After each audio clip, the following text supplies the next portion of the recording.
What is up, everybody? Welcome back to RacingDudes.com. Welcome back to another one of our previews. Well, it's one of the biggest days of the meet. I'd say the second biggest day of the meet at Saratoga coming up, and it is Whitney Day. But on Whitney Day will also be the Fourstardave, and it is a hell of a field here. The Fourstardave, a field of 10. It'll go off race 8 on the card, 1 mile on the turf. I'll put it up on the screen for you now.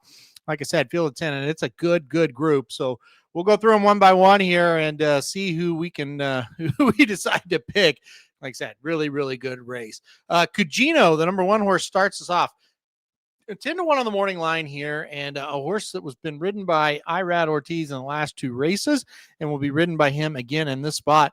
2 races back at Gulfstream Park, gets the job done in a stakes race, and then last time out off of a 187-day layoff, gets the job done again in an allowance at Belmont at the Big A. So he's usually pretty darn consistent. He usually shows up looking like a horse that's going to at least, be a factor in the race at some point or another. He kind of drops back, makes one run. I think that'll be okay. I think the pace will be fairly decent in this one. It's the class. That's the big question mark, right? You see a lot of grade 2s, grade 3s, ungraded, and allowance races when you look through his past performances, and that is the worry. I do think the mile might be okay for him, but is he classy enough? That's going to be my big question mark with him. I really like Cugino. I've grown to really like him. I like horses that are just, respectable every time. Is he classy enough? That's the question. This is a big time challenge for him today compared to what he's been up against. The number 2 is my boy Prince. Of course, the Ontario bred who, is going to stretch out in distance here after a few races going 5.5 and 6 furlongs. The horse has traveled a mile and 16th and things like that before. Never have a ton of success doing so.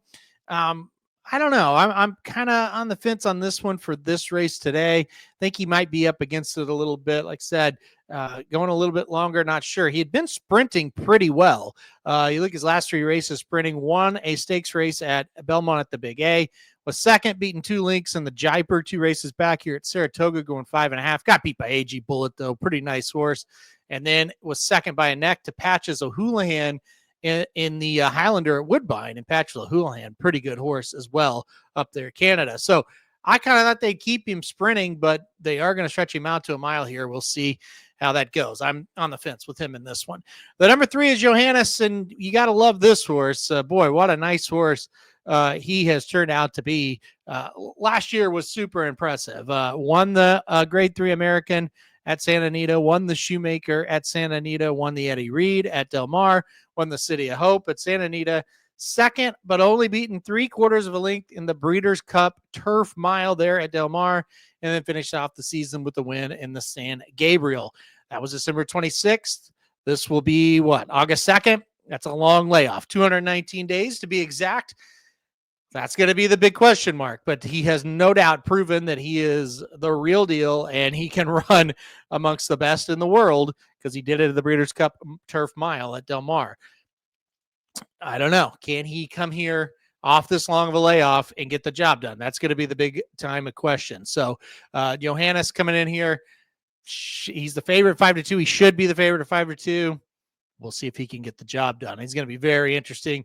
I wish he had a race. You'd feel a little bit better, right? If you'd seen a race from him already, but still, he does look to be formidable. Another horse I think is going to be formidable is the number 4, Think Big. I was super impressed with Think Big last time out in the Kelso here at Saratoga. That was a local prep race for this one. He was able to get the job done, winning by a length, beating Intellect and Win for the Money, horses that are back here. This was impressive to me. This horse has been running 5.5 furlong races and doing very well. Other than the Jaipur, he did not run well there, but he had won 3 in a row before that. He looked better going a mile than he had in those 5.5 furlong races, some of which he had been winning. So super impressed. Can he come back and do it again? I think that is the big question mark, but I like this horse, guys. Like I said, that was not easy. I did not think that was an easy race last time out. That was a tough group, and he was able to get the job done. So he comes in here with a big shot, 6-1, like the odds as well. Number 5 is Win for the Money. Last time out was the first race off of a long layoff, got third like I said, in the Kelso, beaten 2 1/4. You got to look back at some of the other races. The horse is solid. He's been around, in some of these spots. He did win the Woodbine Mile back last year. That, of course, going a mile at 13-1. 10th in the Breeders' Cup Turf Mile. 3rd in the Fort Lauderdale, got beat by Major Dude in Fort Washington. 2 horses that would be long shots if they were here, right? And then 7th in the Pegasus Turf, Pegasus World Cup Turf. So I'm kind of out on him in this spot. Wouldn't be shocked, but I think you can find others in here at a little bit of a price if you want to play one at a price. The number 6 is Intellect. This horse has come from overseas to Chad Brown. He's had 3 really nice races, but he hasn't won any of the 3. And that's the problem. If you want to back this horse at 5-1, it looked like a winner in the Kelso last time out, and Think Big was able to kind of get by him late in the poker, second beating a length and 3/4. But I got a little bit too far behind. I guess that could be an excuse. And then the allowance race at Keeneland, first out in the United States, maybe the horse just wasn't quite right. I don't know, quite ready for this kind of these kind of conditions. So, boy, he's tough to back at 5-1. That's the problem. I do understand it's Chad Brown and Flavian Pratt, though, and I do have respect for him on that end. For me, I'm not going to play this horse to win. He's going to kind of be a game time decision, when I need to submit picks and make bets of, do I use him in pick 4s and pick 5s or not? I'm really on the fence there. Don't have him on the win end, though. The other Chad Brown horse in this race is the number 7, Spirit of St. Louis, a big favorite of mine. A couple of really nice wins that I've had him in here lately. I did have him picked last time out on the Manhattan, and it did not go well. He did not show up with his top effort there. 6 beaten 7 lengths, just didn't run much at all. Now we're going to cut him back to a mile. I'm not sure about that. Last time we saw him at a mile, he was taking on Carl Spackler, More Than Looks, horses like that. He's not that type, really, to me. He got 5th, beaten 2.5. Like I said, we've been going longer since, and he's been successful, like we were saying. So, I don't know. Going back to a mile is interesting. I just have some question marks about him as well.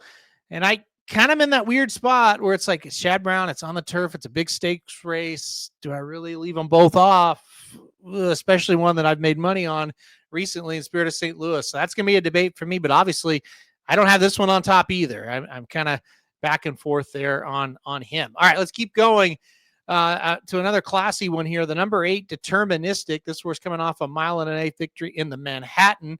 2 races back, he won the Fort Marcy as well, going a 1 1/8. So the problem, I think, becomes, okay, what about a mile?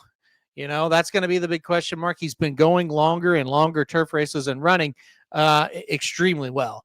You go back to last year in the Hill Prince, he beat Cugino by a length.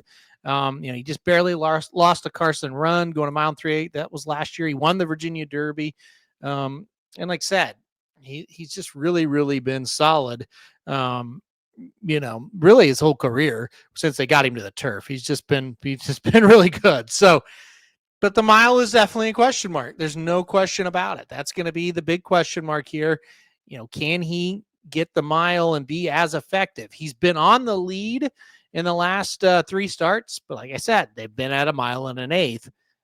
Different pace dynamics going here. When you look at the pace of this one, and like I said, it's kind of murky. I don't see him being the fastest. I think there's a couple that are a little bit faster than him. The 2, maybe the 4 and the 5 as well. So I don't know. I think if this race was a 1 1/8, he'd be my pick. I would say that, but at this distance, I'm not sure. I'm not sure on him. All right, the number 9 is Laganos. This is a horse that has run 2nd, 3rd, and 3rd in the last 3 efforts here or on the turf at Churchill Downs. It's a horse that gets a lot of play because he always kind of looks like he's in it with a chance, but he never quite gets the job done, and that's the frustrating part with him. Now, unlike Deterministic, I think Laganos going a mile is great. I think that is very good.